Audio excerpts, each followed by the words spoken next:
Hi, my name's Jim Barry, and today we're going to be talking about how to brew beer.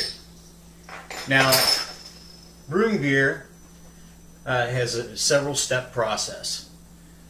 First step is to pour yourself a beer. I'm just kidding.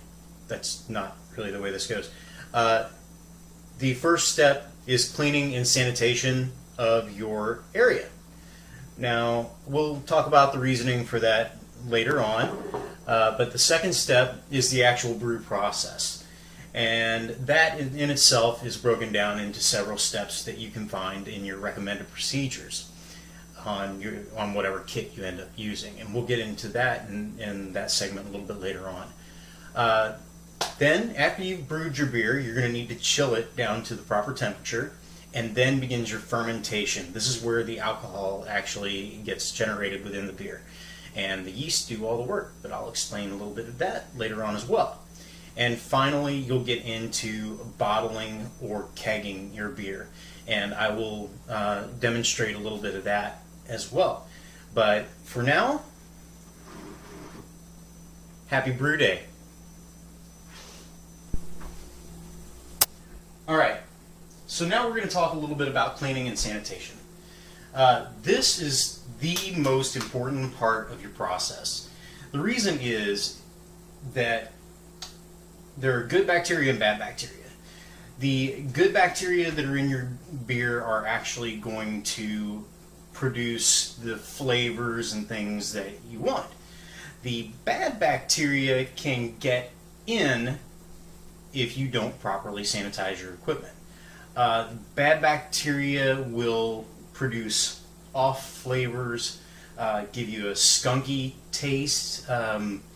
It really is not generally pleasant, and it can also kill your yeast, which produce the alcohol, which in turn help to sanitize the beer once the process is started. So, if the end result is if you don't clean and sanitize everything properly, then you're going to end up with a bad tasting beer, and that's not what you want. You want something that's going to taste good. So, that being said, start out with a cleaning agent that doesn't have anything extra, no perfumes or anything like that, because those flavors can get in your beer as well and kind of taint the flavor.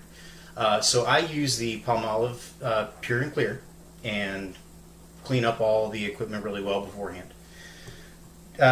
Next, we use a sanitizing agent, and this one can be bought at my old Kentucky Homebrew. I've been using this for probably 6 brews now.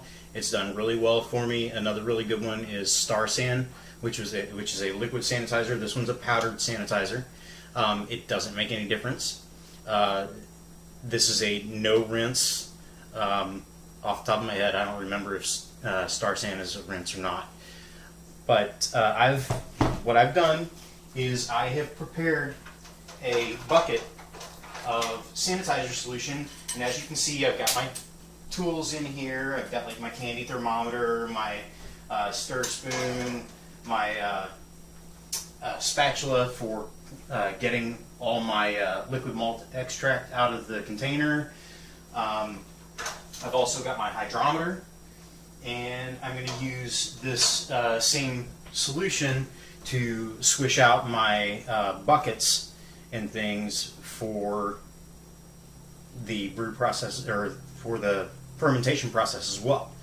So, moving right along, I'm going to go ahead and finish sanitizing my equipment and my area, including the counters, all the bags, and everything. This is really important. Sanitize your bags and your scissors as well, because anything that comes in contact with your materials needs to be sanitized.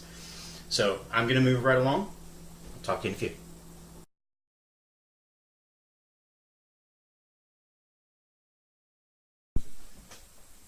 Okay, so we're back. Now that we've covered sanitation and cleaning, let's talk about the actual brewing process. The first thing you need to do is decide what kind of beer do you want to make. Well, what kind of beer do you like? If you like something like Bud Light, bad news, boys and girls. That's probably one of the most difficult styles to make. On the other end of the spectrum, though, you have a plethora of nice, rich, flavorful beers that range from very sweet to very hoppy flavors, where you'll get into like IPAs and things like that.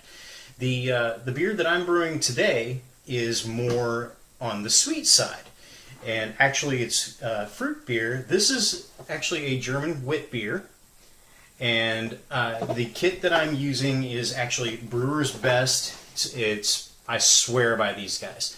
They're awesome. They've been really great if I ever had any questions or anything like that. And also their stuff is really well documented. Speaking of documentation, the next thing you do is read the instructions. Read the instructions. There are brew day instructions with every package, and I cannot stress this enough. If you miss a step on this, you're going to regret it. It doesn't mean you're going to come out with a bad beer. It just means that you're going to end up with a very long brew process. Trust me, I know. So that being said, I'm going to go through what is on the instruction sheet here. Our brew day process today for my beer includes a really cool way to make an extract, and that's to use actual grains in order to get your light malt extract, which is kind of some of the sugars that the yeast feed on. So what I do is I take this little bag, you can't really tell, but this is a steeping bag, and you make what is called wort, or the tea. I put all these grains in this bag, I boil them for a set amount of time, then I move on to the next step of the process.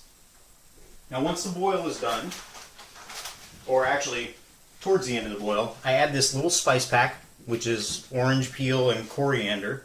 That sounds pretty good. Then it says that I'm going to, let's see, add 1 ounce of Liberty hops. Okay, hops are, they kind of give your beer a little bit of a bitter flavor, but it's a good bitter. Drink more beer, you'll understand. And hops are added at 2 stages of the process.